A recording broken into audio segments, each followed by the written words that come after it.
Welcome back to News Channel 3 live at 9. Well, one of the 2018's big stories is the 50th anniversary of the assassination of Dr. Martin Luther King right here in Memphis. So it is perfect timing for Memphis author cherylmberrych3 to publish her first book. Memphis Blues tells the story of a love triangle with the Memphis sanitation workers' strike as a backdrop. Welcome back home. Well, thank you. I'm excited to be here. You know, Memphis is still claiming you, although you no longer live here. Well, I still claim Memphis. So. We hope so. So, tell us about the book. This is a gentleman who has both a wife and a girlfriend. Yes, thank you. I was trying to think of the polite phrase. Yes.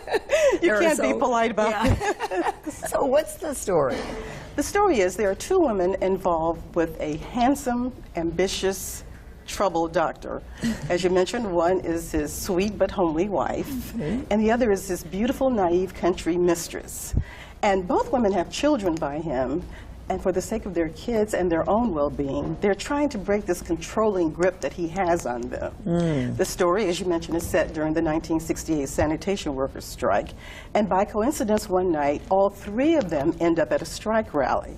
And this sets off a chain of events that changes everyone's life forever. Wow. Why was it so important to have that as your backdrop for your first novel? Well, I wanted to write a story about women who seem to face insurmountable obstacles and show how they overcame them to fulfill their dreams.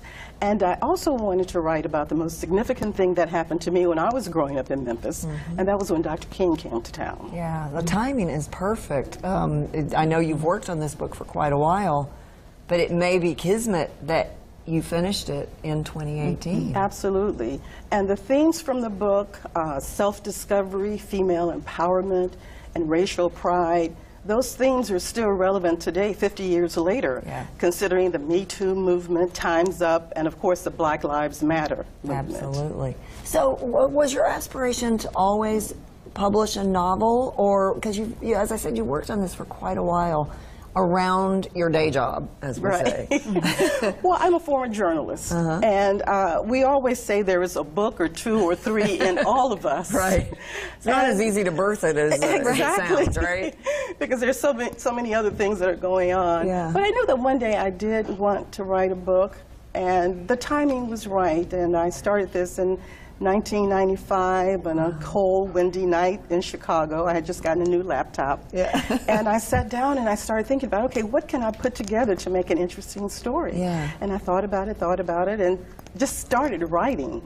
And things just came to me. But kudos for sticking with it. If there's one thing you hope people get from your book, what would it be? If you want to write, just do it.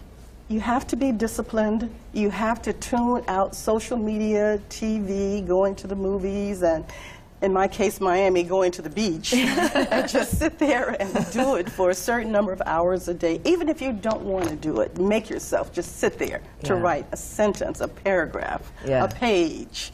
And eventually, it'll all come together. Wow. Now you're making it sound too easy. I know there's a second book. Absolutely. In fact, there's a third book. Third book already on the way. Okay, so tell us about the second one. The second book is called Capital Sins, and it will be released in early 2019. It's a story about corruption on Capitol Hill, international intrigue, and of course, there's always a love story in all of my books. You need to get a copy to Shonda Rhimes.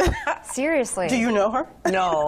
Where's the contact information for that? Absolutely. Let's figure that one out. Absolutely. And I know your kids are so excited for you, too. They're Yes, so proud they of you. are. That is they so are. awesome. My daughter will be here tomorrow for the festival. That's awesome. So she's excited. She's also in communications, so she's proud of me, and I'm proud that she's proud of me. I think that's so awesome. Awesome. So cool.